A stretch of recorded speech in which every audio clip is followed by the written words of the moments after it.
English premier লিগে Liverpool একেবারে শেষ মুহূর্তের নাটকীয়তা, স্পেশালি ডারউইন নুনিয়েজের অতি মানবীয় দুই গোলেই শেষ পর্যন্ত তারা আর কোনো পা হরকায়নি, যেখানে লিভারপুল তারাও কিন্তু আসলে খেই হারিয়েছিল নতুন বছরের শুরুতেই। সেই ডারউইন নুনিয়েজ তিনি এক্সট্রা টাইমে যে দুটা গোল করলেন। এর আগে লিভারপুল 34টা শট নিয়েছিল, অবিশ্বাস্যভাবে সেখানে একটা শটও আসলে গোল করতে পারেনি লুইস দিয়াজ, মোহাম্মদ সালাহরা। জিটেক স্টেডিয়াম, ব্রেন্টফোর্ডের ঘরের মাঠটা যে কোনো দলের জন্যই খুবই ডিফিকাল্ট, এবং সেই মাঠে লিভারপুল এই মৌসুমের 3 নম্বর দল যারা ব্রেন্টফোর্ডকে তাদের ঘরের মাঠে হারিয়ে দিয়েছে। যেটা বলছিলেন যে শট ভলিউমের সংখ্যাটা একবার দেখলে চোখ কপালে উঠে যাওয়ার কথা।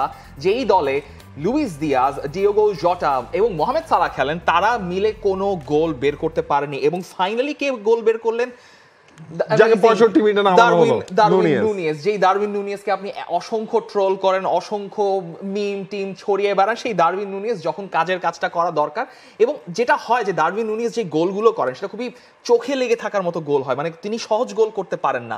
কিন্তু গতকালকে যা তার যে কাজটা করা দরকার ছিল, সহজ জায়গায় বসে সহজ গোল করা, সেই কাজটাই ডারউইন নুনিয়েজ করেছেন।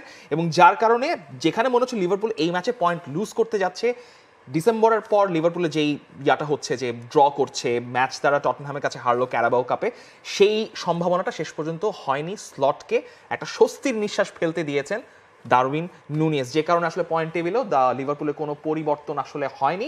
প্রিমিয়ার লিগের পয়েন্ট টেবিলে পরিবর্তন আসতে পারার সম্ভাবনা এমনিতেও ছিল না খুব একটা, তারপরও আসলে লিভারপুল নিজেদের জায়গাটা আরও শক্তপোক্ত করে নিয়েছে 50 পয়েন্ট নিয়ে। তারা কিন্তু এখনও একটা ম্যাচ কম খেলেছে। যারা সেকেন্ডে রয়েছে আর্সেনাল, তাদের ব্যাপারে পরে আসছি। নটিংহাম থার্ডে, নিউক্যাসল তারা বেশ মানে বাজেভাবেই আসলে হেরে গেছে বোর্নমাউথের কাছে।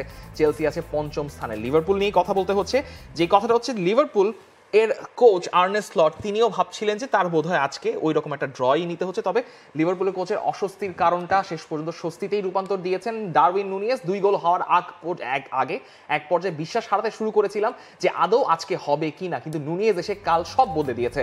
ও মাঠে নামলেই ম্যাচে প্রভাব রাখে, আর ম্যাচের নিয়ন্ত্রণ যখন 18 গজের আশেপাশে, সেখানেই ও নিজের সেরাটা আসলে দিতে পারে।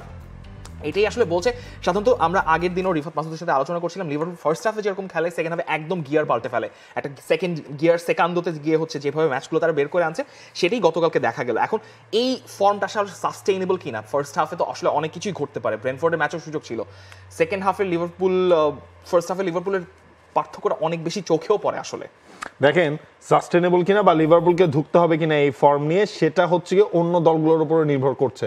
কাইন্ড অফ কেন অন্য দলগুলো তো পা হরকাচ্ছে। আমরা গেল রাতেই দেখেছি হচ্ছে কি আর্সেনাল, তারা আসলে সেখানে ড্র করেছে, যেই আর্সেনাল 2 গোলে গিয়েছিল। সুতরাং দেখেন পয়েন্টের ডিফারেন্সটা তো আরো কমিয়ে আনার সুযোগ আসলে আর্সেনালের কাছে ছিল এই লিভারপুলের সাথে, সেটা তারা পারে নাই। এবং সবকিছু মিলিয়ে এমিরেটস স্টেডিয়ামে আরো একটা পয়েন্ট হারানোর ম্যাচ আর্সেনালকে খেলতে হয়েছে। 18টা শটস নিয়েছিল, 6টা শটস অন টার্গেটে ছিল, বল পজিশন 66%।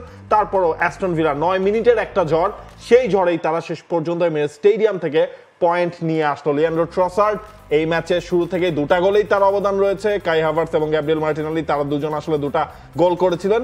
তবে সবকিছু পাল্টে গেছে 60 মিনিটসের পর, যখন টিয়েলম্যান্স এবং একই সাথে ওলি ওটকিন্স তারা গোল করেছেন এবং অ্যাস্টন ভিলা শেষ পর্যন্ত ম্যাচটা ড্র করেই মাঠ ছেড়েছে।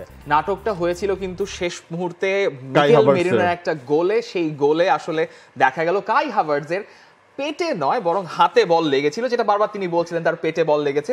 এই অভিনয়টা ভালোই করেছিলেন, অভিনয় দেখে মনে হয়েছিল যে গোলটা হয়তো দেওয়া হতে পারে, বাট সেটা হয়নি। আচ্ছা, আরো একটা ম্যাচ কি কাই হাভার্টস খলনায়ক হয়ে গেছেন? পেনাল্টি মিস করেছিলেন এর আগের সপ্তাহে, এই সপ্তাহে ফাইন গোল করলেন, কিন্তু এরপরও তো অভাগা। গোলটা চমৎকার করেছিলেন, কিন্তু কাই হাভার্টসের কাজ তো ওই বক্সে অ্যাজ এ নাম্বার 9 হওয়াটা না, যেখানেই আসলে আর্তেতা বলছেন যে যে ব্যাপারটা লিভারপুলের রয়েছে সেই ব্যাপারটা, অর্থাৎ সেই নাম্বার 9 স্ট্রাইকার আর্সেনালে নেই। লিভারপুলের প্রতি একটা ঈর্ষাবোধ আর্তেতার কাজ করছে। টাইটেল রেসে এইভাবে পিছিয়ে যাওয়ার ঘটনা হতেই পারে।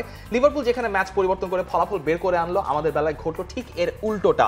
আপনি 65 মিনিটের পর 2টো গোলের লিড হারালেন, সেখানে ঠিক আছে আপনি লিড হারাতেই পারেন, সেখানে আপনার তো ম্যাচে কাম ব্যাক করতে হবে। আপনার ফরওয়ার্ড লাইনে এখন Raheem Sterling, Leandro Trossard, Martinelli এবং হাভার্টস ছাড়া আর একটা প্লেয়ারও নাই, বাকি যারা ছিলেন ইনজুরিতে বসে আছেন। সো আপনার এখন কি দরকার? ওই ঠিক একই মুহূর্তে লেভারকুজেনে খেলা চলছিল, লেভারকুজেনে এখন বনিফেস নাই, তাদের প্যাট্রিক শিককে দিয়ে খেলাতে হচ্ছে। প্যাট্রিক শিক অনেক ভেটারান একজন প্লেয়ার, ওই জায়গায় প্যাট্রিক শিক গোল করে বের করে আনলো, তার গোল সংখ্যা কিন্তু 13টা। বেসিক্যালি প্যাট্রিক শিক প্রোফাইলের আর্সেনালে কোনো প্লেয়ার দরকার। এখন হয়তো আর্সেনাল এই উইন্টার ট্রান্সফার উইন্ডোতে ইয়কেরেশকে আনতে পারবে না, কারণ যে পরিমাণ টাকা খরচ করতে হবে, পিএসআর এর হিসাব রয়েছে। কিন্তু আপনি যখন লিভারপুলকে টেক্কা দিতে যাচ্ছেন প্রিমিয়ার লিগে টাইটেল রয়েছে, আপনি স্ট্রাইকার ছাড়া জিততে পারবেন না, এটা বোঝাই যাচ্ছে। এবং যেটা হয় লাস্ট 2 সিজনে দেখা গেছে, মার্চ মাস আসলেই আর্সেনালের একটা ধস নেমে যায়, সেটা জানুয়ারিতেই এসে গেছে। আমার মনে হয় না সেখান থেকে রিকভার করা খুব একটা সহজ ব্যাপার হবে আর্সেনালের জন্য। তবে আর্সেনাল তারা আসলে যেটা বলছে যে ওই যে তাদের সাব কেউ আসলে ইম্প্যাক্ট রাখতে পারছে না, যেটা আমরা দেখেছিলাম লিভারপুলের ম্যাচে ডারউইন নুনিয়েজ নামার পর ম্যাচটা আসলে বদলে দিয়েছেন। গেল রাতে রাহিম স্টার্লিং কেউ নামানো হয়েছিল কিন্তু কোনো লাভ হয়নি। আর্সেনালের ইনজুরি লিস্টে সেখানে তো আসলেই কোনো ফরওয়ার্ড নাই। ননিয়ারি ইনজুরিতে পড়লেন, বুকায়ো সাকা আসলে ইনজুরিতে পড়েছেন, এখন মিকেল আর্তেতার ওই ট্রাস্ট দ্য প্রসেস এবং নেক্সট সিজন এছাড়া আসলে মিকেল আর্তেতার কোনো উপায় নেই, সেটা বলেই দেওয়া যায়। এবং ঘটনা হচ্ছে লিভারপুলের অপোনেন্ট এরপর চ্যাম্পিয়ন্স লিগে বেশ মোটামুটি সহজই বলা যায়। আর্সেনালের অপোনেন্টও মোটামুটি বেশ, মানে প্রিমিয়ার লিগের দলগুলো মোটামুটি ভালো অবস্থায় রয়েছে। লিভারপুলের অপোনেন্ট হচ্ছে লিল, চ্যাম্পিয়ন্স লিগের ম্যাচটাও হবে অ্যানফিল্ডে। আর আর্সেনালের ক্ষেত্রে তাদের অপোনেন্ট আসলে দিনামো জাগ্রেব, যারা আসলে রেলিগেশন জোনে বসে আছে। অর্থাৎ চ্যাম্পিয়ন্স লিগের রেলিগেশন বলতে আসলে চ্যাম্পিয়ন্স লিগে বাদ পড়ে যাওয়ার যেই দলগুলো রয়েছে তাদের মধ্যে আসলে আর্তেতার খেলতে হবে চ্যাম্পিয়ন্স লিগে। বাংলাদেশ প্রিমিয়ার লিগ 2025, 7টি দলের জমজমাট লড়াইয়ের মাধ্যমে পুরো দেশ দেখতে চোখ রাখুন টি স্পোর্টস নেটওয়ার্কে।